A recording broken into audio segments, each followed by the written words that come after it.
Welcome, everybody, to Friday's edition of NBA Pick and Roll for NBA discussion and betting with myself, Jacob, and Pips. On this show, like I said, we go through various basketball-related discussion before going over to Pips for his official bets for the slate today. And you can watch this show every single weekday at 11:15 a.m. Eastern Time on Twitter and on YouTube at The Board NBA on Twitter and on The Board NBA YouTube channel. Make sure you are subscribed on YouTube, following us on Twitter, and drop a like if you're watching over there.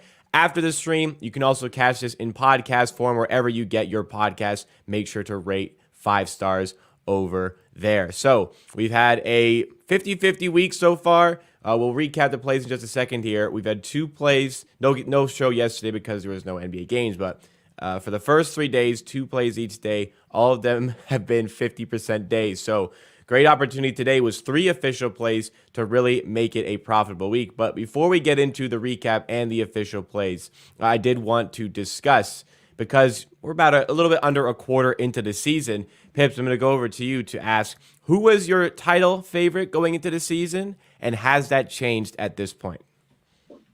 So going into the season, a lot of teams are really good, but I think Boston Celtics, with addition of Malcolm Brogdon, and when Time Lord gets back, I think they are the best team. They currently have the highest offensive rating in the NBA history, which is pretty amazing, because the last season they were the best defensive team, and now they're best offensive team. And when the Time Lord gets back, I think their defense will also get like top 10 and with all-time best offensive. Yeah, this new coach made some changes, and they're moving the ball on the offensive end, and they have so many great spot-up shooters and great scorers. Like, it's just like mind-blowing. They can score like 130 every night. It's ridiculous how good they have been. So you're saying they were your favorite going into the season? They remain your favorite here? Yeah. So going into the season, I was pretty high on Boston as well as the Milwaukee Bucks. I was probably favoring the Milwaukee Bucks, I would say mostly because of the coaching change in Boston. There's a lot of uncertainty there, but as you mentioned, the way they're playing, not to say that they couldn't have played like this with the former coach, but it could have been a blessing in disguise getting the new one in, and they are looking so good right now. I don't know if I'm going to completely deviate away from my pick for Milwaukee to win the title, but Boston are right up there. There's absolutely no ignoring that. So let's transition now into the picks from 2 days ago. We had 2 on the board. We had the same game parlay that we cashed very late. Do you want to recap that one? That was an exciting finish for the people who tailed. Yeah, Harris was playing actually pretty good. He scored 16 points in the 3 quarters, and then first field goal attempt in the last quarter was like with 1 minute left. He bricked the wide open 3, and then on the 20-second left, he made like contested one after shooting 0 from 9, 0-8 from the 3, which was, and most of these shots were wide open. And he's actually pretty good shooter from the 3-point line this season, and that was a bit of a surprise. So it was nice to get over the line, because when he had 16 in the first 3 quarters, I was like, okay, that's it, we are good. But so everything can happen. And it finally feels like we get like one of those late winners there. Tobias Harris was counting down the seconds, hits the shot that puts him over, which gets us the same game parlay win. On the other pick, unfortunately, it was a loss. Andrew Wiggins, we had the under 19.5. Got really good close. It closed at 17.5. But Wiggins, I think he went for 31 in this game, if I'm not mistaken. And I think he almost went over by halftime. Just Andrew Wiggins, what a game from him. Is that you just had a really good game, I guess?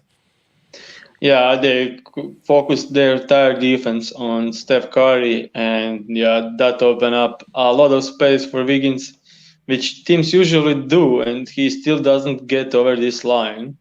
And I expected much better game from the Clippers, but on defensive end, and they allowed like 130, and And also Wiggins couldn't miss, and he started hot. He just Yeah. got caught. He's a guy who could be like amazing offensive player if he had more confidence, and when he gets confidence early, yeah, no one's stopping him. Yeah, first overall pick for a reason, the way he can create his own shot. So, like you said, when he starts to hit them, he's going to keep going to it. He knows how to get those shots for himself, despite maybe finding a new role successfully in Golden State, obviously winning the championship last year, but finding that new sort of role as a role player. But we know he still has that talent, and we unfortunately got him on a hot day. But no matter, there are 3 picks today that we are looking to find some winners with. 3 straight plays as well. I'm excited for this slate. It's an absolutely loaded slate. Nearly every team in the NBA is playing. I think there's 14 games on the board here, which is exciting. All these teams, no Raptors though, so I get a night off for my work. But let's get into the 3 picks. You're on the call for the Lakers, who are visiting the Spurs, and Devin Vassell is the player that you are interested in. Yeah, for sure. I really love this one. I didn't even spend some time doing the research because when I saw 19 and a half again, I just thought, yeah, that's too low for him. He's amazing this season.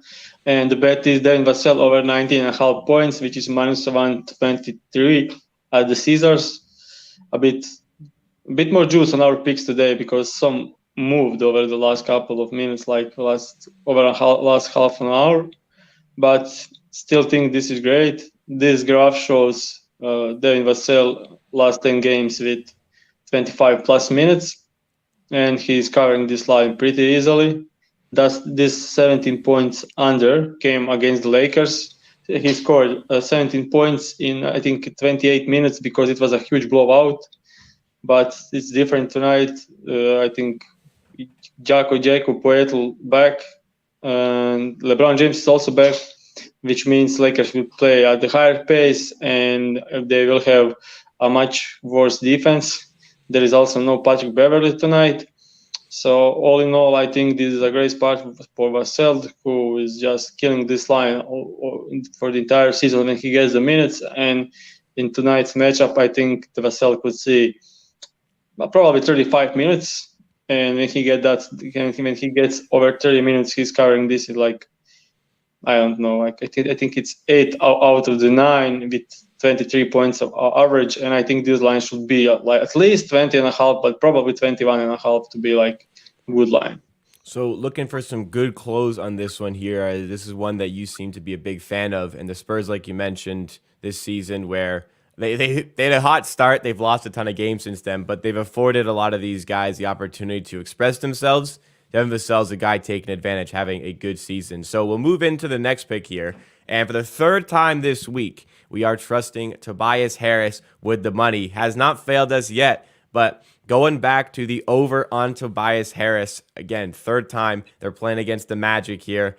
Similar handicap, I imagine, but let's hear what you have to say. Yeah, we are betting Tobias Harris over 19.5 points, which is minus 130 at BetMGM. This also moved a bit. It was minus 120 like half an hour ago. Yeah, so someone commented that Devin Vassell opened at minus 115 at MGM. So better spot to grab it. Yeah, thank you for that. Yeah, and back to Harris. First game without these guys, he scored 24 points against the Nets, shot 21 field goal attempts, and got to the line. Last night, he scored, 2 nights ago, he scored exactly 19 points while shooting 1 from 9 from 3 and not going to the line. I mean, if he continues shooting 20 times a game and getting to the line, and in such an easy matchup for him like Magic, their defense is just not that good, and the way their defensive scheme is set, it will be an easy game for Tobias to get his good looks. They allow a lot of wide open threes. They allow mid-range where he's great. They allow a lot of free throws, and yeah, that's just the game and the pace suitable for our guy. And also, Jalen Suggs is probably going to guard Melton or Milton. He's a great defensive player. Yep. And we have like Gary Harris coming off the bench, and he's one of my favorite defensive guards in the entire league. And yeah, these two guys will cover their best two players, Milton and Melton. So Tobias Harris should have way more usage. Another chatter there says there are other books always with the opportunity to find some better prices. 365 has the vote at minus 125, so a good look there as well. And Tobias Harris hasn't failed us this week, so hoping for more of the same for today. And for people maybe looking at like a Sixers Magic matchup, thinking there's a possibility of blowout. Obviously, every NBA game is a possibility of a blowout. It's a very short spread here. It's about 2 to 3 depending on where you look here. So we are definitely hoping that this game maintains a pace that keeps it close, which gives Tobias Harris the better opportunity to cover this line. So we move now into the third and final pick for your Friday episode of Pick and Roll. Just want to let you guys know as well, we track all of these bets on BetStamp. You go to the BetStamp app on your phone by downloading it or on your web browser, betstamp.app. You can track plays there, and most importantly, in my opinion, you can find odds easily across multiple sports books to always find the best prices for your wagers. And you can go to the Marketplace tab and search Pick and Roll to track all of the plays that Pips is making. But here is the third one, and I really hate to bet against my own team. This is kind of what you're going to be doing here, but when you're always watching and focused on your own team, the Houston Rockets in this case, you can kind of see the weaknesses, I suppose. And you see one here, supposedly, with Trae Young, and you have his over on points.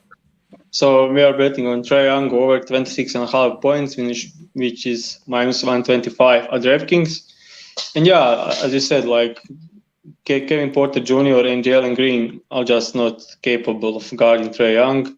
They are young and experienced, and they will make a ton of fouls, which is like if Trae goes to the line 10 times in a game, he's covering this line pretty easily.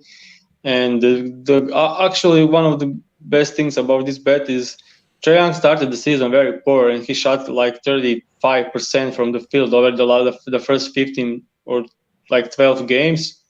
And over the last 4 games, he shot over 45% in all of them. He's actually started making some threes.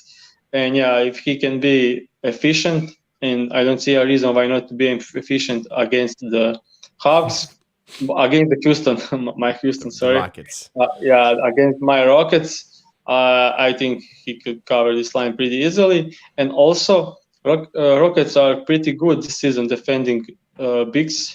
I mean, especially centers.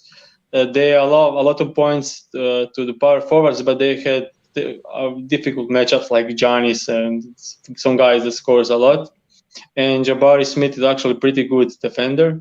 And they switch on defense, and Trae will just hunt down some great matchups for him. And I think this line is pretty low for him. And if we go to look the matchups for over the last couple of games for Trae, they've played 76ers twice with Embiid. They played the Bucks. They played the Boston Celtics. They played the Raptors. They played the Cavs. Like, that's amazing defense after amazing defense. And he was like scoring 26, 27 points in almost every game. So getting the worst defense in the league, I think he should cover this pretty easy. Yeah, I see the handicap here. Trae Young, I think, is going to be very difficult for the Rockets guards to stop him and drop coverage and all that. Trae Young, I mean, he's just got so many tools to score. He's such an exceptional player. So you can easily see the handicap on that one. But let's recap all three of the plays to finish us off here. Pick number 1, Devin Vassell, over 19.5 points for the Spurs against the Lakers. That is minus 123 at Caesars. Moving into the second side, I think, just wanted to mention minus 115 at MGM as well. Some of the prices moved right before the show starts. That's why we couldn't always make sure we have the right price there, but good spot at MGM. In the second pick, 76ers at Magic, Tobias Harris over 19.5 points. That is minus 130 at MGM. And you move into the third pick, the one we just talked about, Hawks at Rockets, Trae Young over 26.5 points. That is minus 125 at DraftKings. Thank you so much, everybody, for tuning in this week to Pick and Roll. Let's hope to find some winners to start your weekend off right. But we always have more NBA discussion and betting content coming on the Board NBA Twitter and YouTube channels as part of the Hammer Betting Network. You can catch this show every single weekday, at 11:15 a.m. Eastern Time. So subscribe on YouTube, Follow us on Twitter. And if you want even more betting content, make sure to check out the @FineMargins Twitter account, Fine Margins with 2 S's, or the Fine Margins YouTube channel for World Cup daily betting content every weekday at 4:15 p.m. Eastern Time. I'm in more of an analyst sort of role there, so if you enjoy my content, you can also check me out there for soccer content for the biggest sporting event in the world. Thank you so much again, guys. We will see you on Monday for some more from myself and Pips.